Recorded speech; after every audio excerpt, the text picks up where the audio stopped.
Hello, good morning. Welcome to the Wise One channel. I'm Married Ghost, Reverend Karen. I'm not entirely sure how to Wise One Religion doesn't get to have a title. I'll work on that. So lots of work to be done to form a new religion on the shoulders of older religions. Or because, just need a new religion. Whew.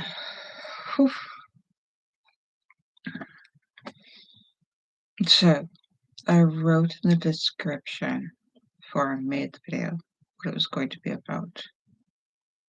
I forgot.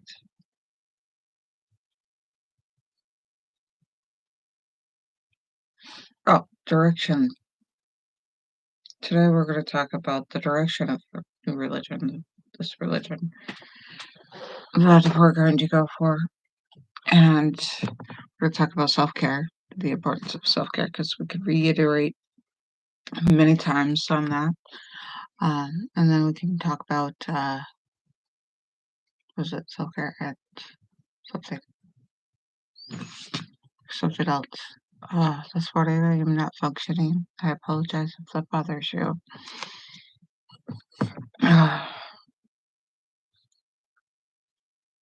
But it is Sunday morning and I get religious. And was kind of the only place for it. I'm a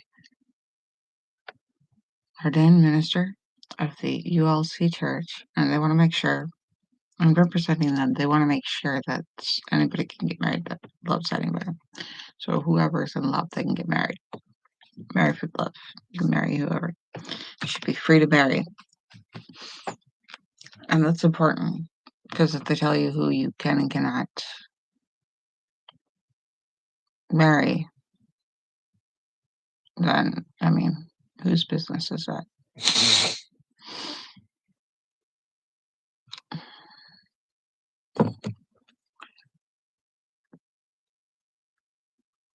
I'm not saying Anna should have married Hans, but still, Princess Anna should have married Mr. Hans, but still,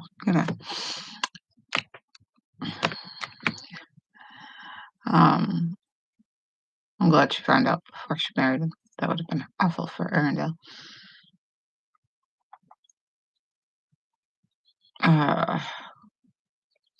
So this morning, I was not put together. I cleaned last night. I finally got to the cleaning that I wanted to do, so I'm very grateful. But I woke up late. I got out of bed late. I'm trying to welcome you to the Wise One channel.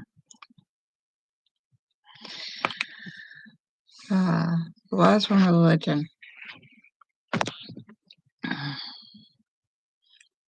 that I'm trying to move into the direction of a healing religion after all the horrible things all the other religions have done. Religion is, people are going to want to get rid of religion because religion has told like the LGBTQ community, you guys can't be together. Well, that's not true. And I mean, they've hurt people. People have done things because they said, oh, gays aren't right. And that's wrong. Gays, gays, okay. Gays a very happy place to be. I support the LGBTQ plus community. I don't have a memory yet for all the letters, all the beautiful letters, all the beautiful representations of people who are not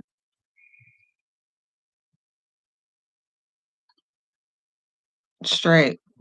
It's not that straight isn't great, but it's for all those people who are not just straight or dress like the norm. That was what they thought was decided long ago. It's not the norm, but oh my gosh. Cross-dressing has been around forever. Oh gosh, yeah. And then, yeah. So gay people have been around forever. It's just the one religion that said no, no, no to gay people. And I say yes, yes to gay people and lesbians and queers of all sorts. Because we're strange and we're beautiful. And it's a spectrum. So I want inclusion in this religion. I want checks and balances to make sure that people are not being harmed. And I want it to be there for you, because as soon as they get rid of religion, which is a healthy course of action, like people are like, I'm done with religion. And that, if it's harmed you, that may be a wonderful barrier, or that barrier, that would be a wonderful boundary for you. If religion is not for you, I suggest don't take up a religion. But religion also, and it's even the fact that some religions offer cons that are horrific, that are positive pros to religion. Being able to help somebody, uh, being there for somebody in a time of need, or in a time of questioning, or a time of direction. Those who desire direction, those who desire, the solace of the spirituality that comes together. It's not so that we tell you what, it's more so that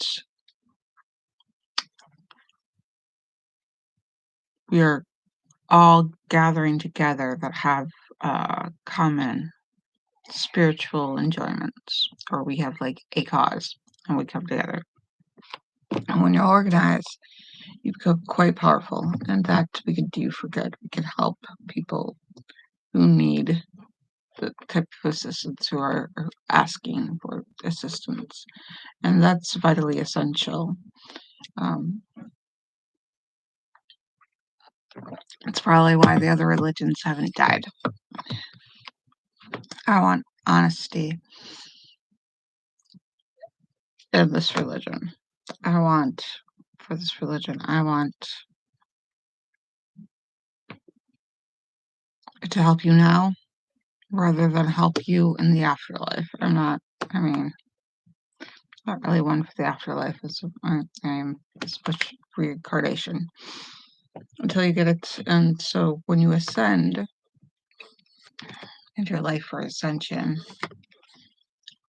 the quality that you get of life here now to work towards ascension. So it's not so much an afterlife, but a gorgeous nirvana that we're all working for that just never ends. It's just like a kid that goes to the playground and never has to go home. You know? So for me, for this religion, it's a lot of work of trying to accomplish heaven on earth, heaven in the now, a place where people can be free, be safe, be healthy, and enjoy each other's company, and enjoy being one with themselves, and being one with each other, and being one with our connection with earth, and being one with our connection to the ultimate universe, multiverse, and all living things that all expanding and all retracting, as it goes back, like where we're one with energy in this life, all the way down to energy, and like forms the nanos of the nanos of the micro of the micro, yes, and all the way to the expanding universe and multiverse and beyond that. And it not be bound by size. And it's not what you're gonna get later. It's what you do now. And what you do about what happens to you now. Type of religion. This is for the here and now. This is for you. And that's where I want to take this religion. as an organization. We all have common spiritualities, but when we organize together, it's to celebrate those things and to help each other out in the here and the now, not not for the afterlife. I mean, we're not tallying up points for the afterlife here. That doesn't help, but it does help you feel better here and now. Why wait for heaven when you can create heaven on earth, where you can create your nirvana and you create your happiness and your higher self, your oneness with your higher self and with the great divine that's higher than that collectively high in the sense of who we are. And then for like trying to figure out how it works for everybody in a mundane setting so that your lower self or the self that is more of a physical manifestation, more of the here and now, the rather than down. It's not really a less, but a leveled, layered, layered, not leveled. No, more of the layer of who and what you are in this presence and taking care of yourself, and being able to take care of those that you love around you, and just that connection that you have with each other. That's the important thing. Is there's a divinity in that connection with each other. There's a divinity in the connection with yourself and your higher self, and there's a connection with your with Earth, with each other around the Earth. You all share this Earth. We all share this Earth. It's we're all connected. And then the great divine, because there's that higher power that no matter where you go on earth, that a lot of people have realized, hey, there's a higher power, and your connection with that, where you plug in and you know level up.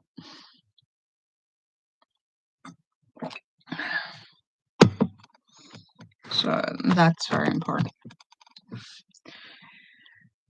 I am stumbling through today's sermons. It's not smooth and it's not put together and it's not articulated, but it's a truth that's there whether or not I can articulate it. It I would say it speaks for itself, but to some, they just can't hear it yet. They don't know to go look for it. But it's a type of things that I like. I don't know if I worked to prove it wrong and have it still remain, but it's there. It's this thing that keeps popping up even when it's denied. It's a type of belief, a type of understanding, a type of understanding ourselves. An internal compass, an internal Jiminy Cricket, to put it cutely, type thing. Our consciousness, our oh, that's your consciousness says this is right, this is wrong. Internal compass, an internal way of maneuvering and becoming one and following that, and then helping each other.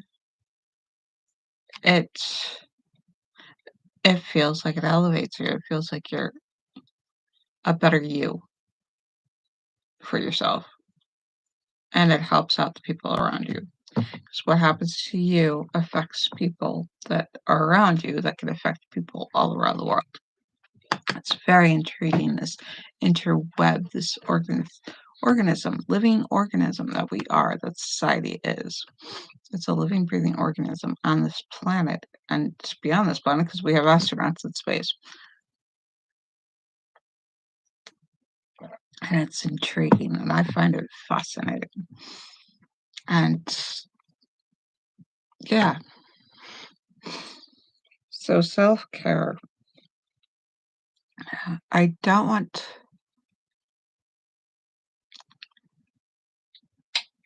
I don't wanna let the body go because if I'm like, "Oh, it's only the spiritual matters," we're in the body, and this helps us experience when the body's in better care, it helps us to experience better spirituality, And when spirituality, is there, it helps us to physically be better. So I ran into like a lot of temptations. I'm wondering if I have celiac disease, but instead of going to the doctor, the other way is to take it out of your diet, see if you feel better, see if all my zits disappear, and see if I am awake and can move and have less issues and less gut issues. So I've been taking care of my gut, and tell you, I've settled for, instead of gluten free, I've settled for reduced gluten, and it's helping. It's definitely helping, but it's not there yet because I haven't reduced. So we have these temptations. Lots of religions talk about temptations. Avoid temptations. You have to. Uh, Now, what helps us avoid temptations is when we're happy and we just don't need that temptation, or that temptation doesn't tempt us. And the hardest part is when you're deep in temptation and you have to deny yourself that temptation in a way that what you want without that temptation is greater than what you get when you receive that temptation. So it'll feel better and better and more healthy because it affects me more and more, or I notice one of the two. I notice more often, or I'm affected. So a lot of people, I'm like, why do some people fault the disease of alcoholism, and why do some people not need it? Like, oh, I've had enough beer, I'm good, thanks. Um, how else are we gonna cleanse our water way back then? Yeah. So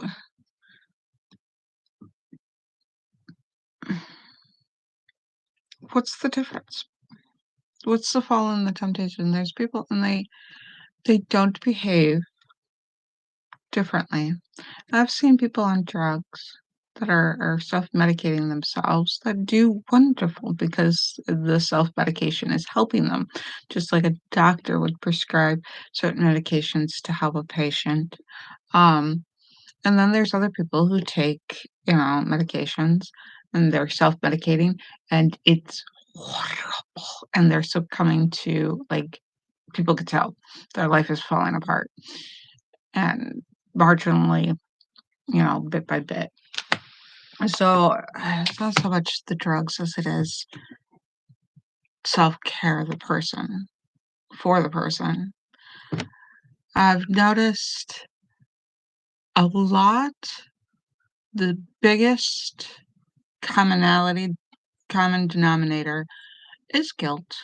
I mean, if you feel guilt and shame, being judged, judging yourself, this is the way, um I'm a horrible person, and this is what horrible people deserve. This is what horrible people do, and your subconscious tends to do it, whether or not you if you tell yourself you're a horrible person, and your subconscious has this three-dimensional way of how horrible people behave and how horrible people think and how horrible people live, um, it'll work to create that so you are what you say, a horrible person. That's telling your higher self, "Horrible, be horrible, I am horrible, I wanna live," that's horrible, that's all we're gonna do, that's the one thing, I'm a horrible person, and your subconscious really works on that. So a lot of self-care is, the person that you put yourself, the identifications and the identities and the things that you tell your higher self, or the inner person, the subconscious, who and what you are. If you think, I am an incredible person, and so people do this with mantras. They say, I I am a go-getter. I could do this. I've got this. And they're telling their subconscious, and subconscious will work towards it. As long as you don't have conflicting messages of your actions and the things that you go for. So if you start conflicting your subconscious, it's funny how much agony your conflicting consciousness and subconsciousness, and your body begins to get stirred up, and it's not balanced yin and yang. So then trying to find who and what you are rather than judging yourself. Let yourself the freedom, I suggest, instead of attaching yourself to a certain identification. Free yourself, let that go, and search out what you can do and what you want deeply, as long as it doesn't harm other people and doesn't harm the environment, doesn't harm our space. Because, I mean, what happened when we screwed up with space and then, or screwed up our planet and just started putting junk in our planet? What's going to happen when we put junk in our space? Find that out later. Hopefully not. Hopefully we'll clean it up or something. Stop polluting our space. Unless we're hoping it'll save us from the radiation. Sunnyflares! Um,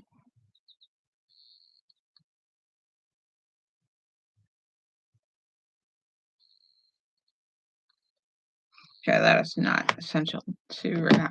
Okay. I'm going to, before I get the weird, because I've got two different types of lighting here. Let me just fix that. Oh, yeah, it's your foot. I thought that was a cuddle monster. I thought that was a cuddle monster indeed. That's not a cuddle monster. That's just you being handsome here. Okay. Being distracting. Huh? Just me being distracting. Very distracting. I love it. It's wonderful, but we're getting back to this whole religion thing.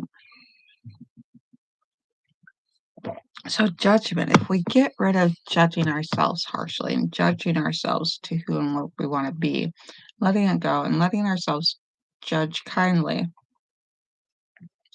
or judge in a way that helps us feel, we justify so much. I mean, might as well just think for yourself, I'm a good person. And then you behave in a bad manner. Your subconscious is going to get conflicted, and the results from your actions, the consequences that you have to deal with, are going to be intriguing, aren't going to help you feel aligned. And a lot of times that leads to a frustration where people are all pissy and moody, and we can get so. But letting go of these judgments of ourselves and then working on releasing judgment of ourselves and others, and working towards self-care of feeling better about who and what we are, and that I'm just a human being and I want to be a more organized, clean person, and the results of my actions will be cleaner, organized. Because that guilt is going to turn off your executive functioning. If you're a neurodivergent, it can turn off that why bother? And so you get into a depression, or somebody else's, if you judge somebody else harshly, it can affect their care. So your body helps elevate your ability to reach your higher self.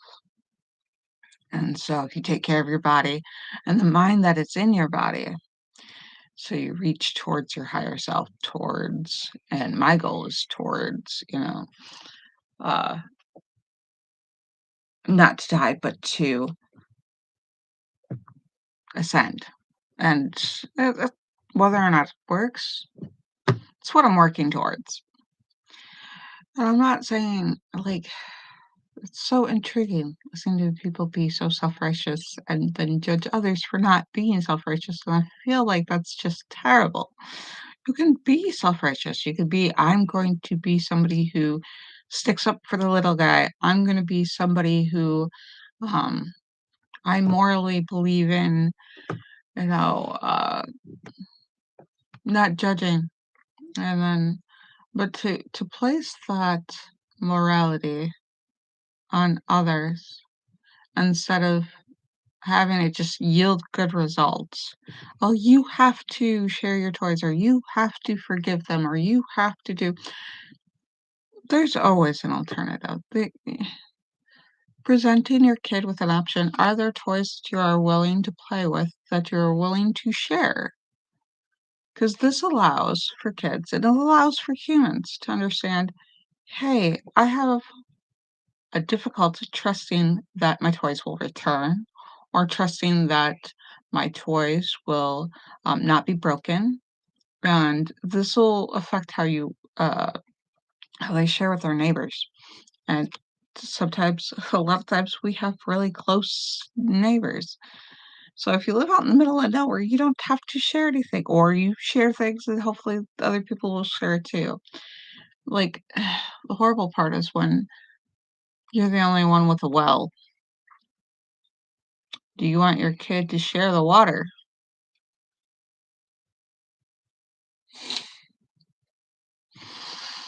So, it'd be like, what are you willing to share? So it's a trust building exercise, or literally most time for the young kids, for the toddlers who speak very little but do a lot. It's more like, hey, when you're done, it's an amount of quantified time that it's time is different for them. Sort of like how time is different. And was it nano, micro nano? What's the The micros? quantum, and you're talking about Marvel? No, not Marvel, reality. Oh, Like how physics works different when you put a microscope to a and the microscopes quantum. to a, huh? The No, quantum level? what's Quanto? I heard quanto. quantum? Quantum. So at the quantum level, things work differently. For kids, time moves differently than for adults. So we somehow, because they're like quantum little mini people, and we're bigger molecules. So a lot of times when kids don't share, it's a matter of time. Like my kid's like, "Do you want to play such and such?" And my kid's like, "No." I'm like, and the poor other kid that got rejected, their face just fell. I looked at my kid, I said, "Hey, when you get back, would you like to play?" And she's like, "Oh, yeah, totally." And the other kid just lit up like you wouldn't believe. And they were like, "Yeah, I'd love to." And then they started talking about what they were going to do when they got there. But my kid, who was waiting in the line to go do something, did not want to play because they were busy waiting, or they were not the time to do something. So for kids, a lot of times not sharing can be a concept of time. Would you like to share later? Or when you're done playing? And that's bodily autonomy that we could totally use, that we totally need as humans, and probably animals, probably plants, probably all the other organisms in this world, living, breathing organisms, probably need a sense of time, autonomy, and space. So, if we work this out with less judgment, we work on taking care of ourselves religiously, we could have a healthier, spiritually, we could be healthier. And then when we put spiritual together as a way to organize for the here and now, and not to be judgy or forcey or, any of that stuff, but just to exist, a religion that exists, to exist, and not uh, that. That is what I'm hoping for. I mean, is that really a conclusion? I'm trying to wrap up the video. But I will see you next Sunday. I will work on getting a sermon. I'll try to put that first throughout my day because this is, yeah, it's such a simple truth, and I want it present for anybody to just be able to pick up and have. as a guide, because when you go through trauma, sometimes you get lost, and you go through emotions, sometimes you get lost. There are points in your life you get lost, and having this here for people to be able to rely on and to have it available is really near and dear to my heart. So I am going to sign off, and I hope you guys do well. So, I love you guys. Love you. Until next we meet, have a good one.